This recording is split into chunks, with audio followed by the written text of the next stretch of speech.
আল্লাহ তাআলা সূরাতুল আনআমের 162 নম্বর আয়াতের মধ্যে আল্লাহ বললেন, ও আল্লাহর রাসূল, ও আমার নবী, আপনি এটা ঘোষণা দেন, কুল ইন্না সলাতি, আমার নামাজ, ওয়া নুসুকি, আমার কুরবানি, ওয়া মাহইয়ায়া, আমার জীবন, ওয়া মামাতি, আমার হায়াত, আমার মরণ। ওগো আল্লাহর পয়গম্বর, আপনি এই ঘোষণা দিয়া দিন যে সব কিছু একমাত্র একজনের, তিনি কে?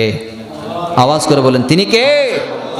সব কিছু লিল্লাহি রাব্বিল আলামিন, সব কিছু আমি উৎসর্গ করলাম আল্লাহ তাআলার নামে। সুবহানাল্লাহ পড়েন।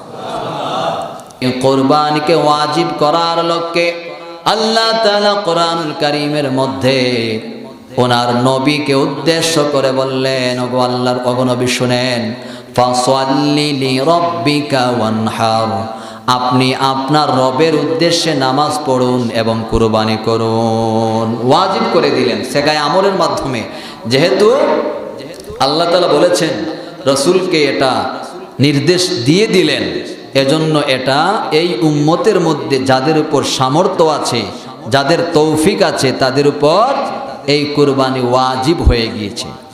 আমার মুসলমান বন্ধুগণ, আল্লাহ তাআলা সূরাতুল আনআমের 162 নম্বর আয়াতের মধ্যে আল্লাহ বললেন, ও আল্লাহর রাসূল, ও আমার নবী, আপনি এটা ঘোষণা দেন, কুল ইন্না সলাতি, আমার নামাজ, ওয়া নুসুকি, আমার কুরবানি, ওয়া মাহইয়ায়া, আমার জীবন, ওয়া মামাতি, আমার হায়াত, আমার মরণ।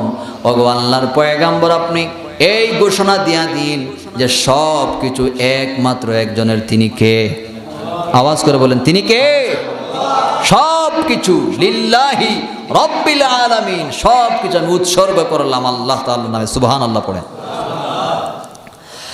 আমার মুসলমান বন্ধুগণ, তাহলে আল্লাহ কোরআনের মধ্যে বললেন, কুল ইন্না সলাতি ওয়া নুসুকি, এখানে আল্লাহ তাআলা কুরবানির কথা বললেন।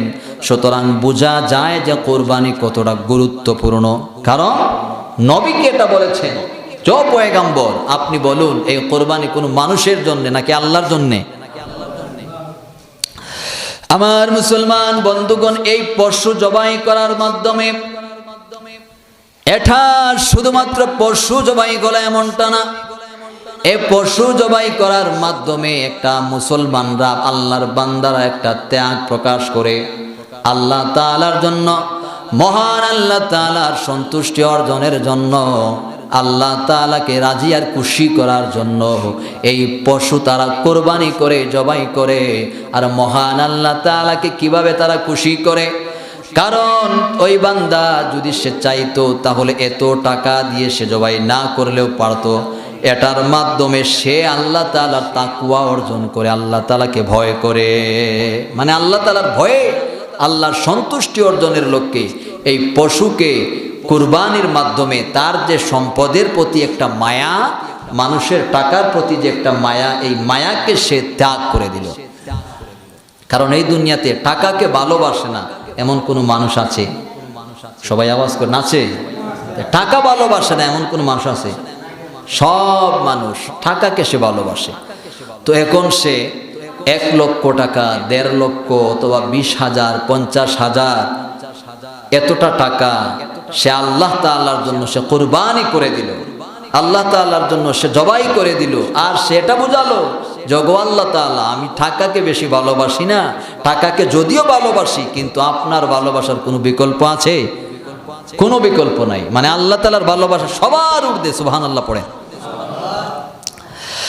আমার মুসলমান বন্ধুগণ, তাহলে বান্দা এটা প্রমাণ করে, এত লক্ষ লক্ষ টাকার কোরবানি করার মাধ্যমে সে এটা প্রমাণ করে যে সম্পদের প্রতি দুনিয়ার লোভ লালসা যদিও মানুষের আছে, কিন্তু আল্লাহ তাআলার ভালোবাসা যখন মুখালিফে যখন আসে, বৈপরীত্যে যখন আল্লাহ তাআলার ভালোবাসা আসে, একদিকে যখন টাকার ভালোবাসা আসে, তখন কোনো বান্দা সে টাকাকে ভালোবাসা দেখাতে পারে না।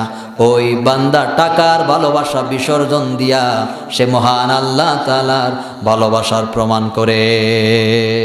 সুবহানাল্লাহ পড়ে। আমার মুসলমান বন্ধুগণ, আর এই কুরবানির মাহাত্ম্য বোঝাতে গিয়ে মহান আল্লাহ তাআলা বলছেন, ও বান্দারা, এই দুনিয়ার মধ্যে যাদের উপর কোরবানি ওয়াজিব করা হলো, তোমরা কোরবানি দেবার ক্ষেত্রে অধিক হারে সতর্কতা অবলম্বন করো, অধিক বেশি সতর্কতা অবলম্বন করো, এত বেশি সতর্কতা অবলম্বন করো যাতে করে তোমাদের দিলের তাকওয়া যাতে নষ্ট না হয়, যাতে করে তোমাদের দিলের যাতে তাকওয়া যাতে কোনো সময় তাকওয়ার মধ্যে কোনো শিরিক যাতে না ঢুকে। অর্থাৎ তোমরা কোরবানি করার ক্ষেত্রে শুধুমাত্র উদ্দেশ্য রাখবা আমি আল্লাহর জন্যে, দুনিয়ার কোনো লোক দেখানোর জন্যে কোরবানি হবে না। মানে কোরবানি করার ক্ষেত্রে তুমি যদি মনে মনে ভাবো যে আমি যদি কোরবানি না দিই লোকে কি বলবে, আছে না নাই? লোকে কি বলবে, তাহলে আপনার কোরবানি এটা শুধুমাত্র পশু জবাই আর মাংস খাওয়া ছাড়া আর কিছুই না। কোরবানি করবেন, আপনার সামর্থ্য আছে, আপনার যদি 30,000 টাকার সামর্থ্য হয়, মানুষ দেখাতে যায়া লোক দেখাতে যায়া আপনি 60,000 টাকা দিয়ে কোরবানি দিবেন না। কারণ এতে করে আপনার তাকওয়া নষ্ট হয়ে গেল। আপনি কোরবানি দিবেন কার জন্যে? সবাই আওয়াজ করে নামটা বলেন, কার জন্যে? আল্লাহর জন্য। এখন আপনি বললেন পাশের বাড়ির অমুক ভাই দিয়েছে 50,000 টাকা দিয়ে, আমি যদি 40,000 টাকা দিয়ে দেই তাহলে তো ইজ্জতেরও একটা ব্যাপার সেপার আছে। এমন নিয়ত যদি কেউ করে তাহলে কোরবানি হবে না।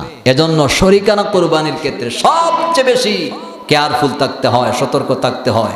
কারণ শরিকানা কোরবানির মধ্যে 3 জন 4 জন 5 জন 7 জন যে শরিক হলো, আপনি তো আপনার তাকওয়া অবলম্বন করলেন, কলব সাফ করলেন, পরিষ্কার করলেন, আপনার সাথে তো আরেকজন আছে, তার ভিতরে তো লৌকিকতা থাকতে পারে কি না? এটা কি অসম্ভব?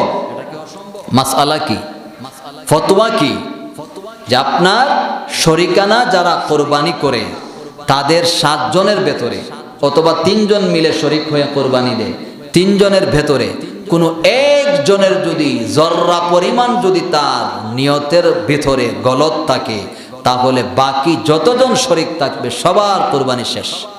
নাউজুবিল্লাহ পড়েন। এজন্য সবাই যথাসম্ভব চেষ্টা করবেন শরিকানা কোরবানি না দিয়ে প্রয়োজনে আপনার টাকা দিয়ে একটা খাসি দিয়ে কোরবানি দিবেন, তবুও একা একা দেওয়ার চেষ্টা করবেন। সবাই ইনশাআল্লাহ পড়ি। আমার মুসলমান বন্ধুগণ, কেন এত সতর্কতা অবলম্বন করবেন শোনেন। আল্লাহ তাআলা কোরআনুল কারীমের মধ্যে বলছেন, লা ইয়ানালাল্লাহু লুহুমুহা ওয়ালা দিমাউহা ওয়ালাকিন ইয়ানালুহুত তাকওয়া মিনকুম। আল্লাহ তাআলা বলছেন যে ও আমার উম্মত, আমার বান্দা শোনো, তুমি যে কোরবানি দিবা তোমার দিল তুমি সাফ করো, পরিষ্কার করো, তোমার তাকওয়া তুমি অর্জন করো। কারণ হলো তুমি যে কোরবানি দিলা তোমার কোরবানির রক্ত আমি আল্লাহ তাআলার কাছে পৌঁছায় না, তোমার কোরবানির মাংস আমি আল্লাহ তাআলার কাছে পৌঁছায় না, কোনো কিছুই আমার কাছে পৌঁছায় না। সব কিছুই তো তুমি তো খাও, তুমি জবাই করো, তোমার কাছ থেকে একমাত্র একটা জিনিস আমার কাছে পৌঁছায়, সেই জিনিস হলো তোমার ভেতরের তাকওয়া। সুবহানাল্লাহ পড়েন। অর্থাৎ তুমি যে পশু জবাই দিলা, তুমি যে এত বড় একটা ষাঁড় গরু তুমি যে জবাই দিলা, কোরবানি যে করলা, আল্লাহকে কয় কেজি মাংস দিছেন? কয় কেজি? একটুও না।